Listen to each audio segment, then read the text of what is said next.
வணக்க நேயர்களே, நாங்கள் இப்பொழுது எங்கே நிற்கணும்னு சொன்னால் எங்களுடைய மாண்புமிகு ஜனாதிபதி அனுரகுமார் திசாநாயக்க அவர்கள் இன்று யாழ்ப்பாணம் மேற்கொண்டு தற்பொழுது வல்வெடுத்துறை உதயசூரியன் உல்லாச கடற்கரைக்கு விஜயமாக உள்ளார். அந்த இடத்தில் தற்பொழுது நாங்கள் நின்று கொண்டிருக்கின்றோம்.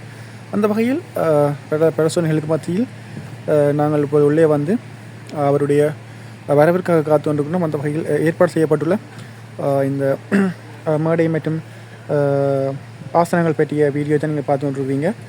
இன்னும் ஒரு சொற்ப நேரத்தில் ஜனாதிபதி அவர்கள் இங்கே வருகை தந்துள்ளார். அவருடைய வருகையின் போது நாங்கள் அவருடைய முழு விடயங்களை நாங்கள் நேரடியாக நாங்கள் உங்களுக்கு காண்பிப்பதில் மகிழ்ச்சி அடைகின்றோம். இப்பொழுது அவருடைய வருகையின் போது பலத்த பாதுகாப்புகள் மத்தியில் இராணுவம், போலீஸார் மற்றும் கடற்படை போன்ற முப்படையினருடைய பாதுகாப்புகள் பலப்படுத்தப்பட்டுள்ளது. அதைத்தான் நீங்கள் தற்பொழுது பார்த்து கொண்டிருக்கிறீர்கள்.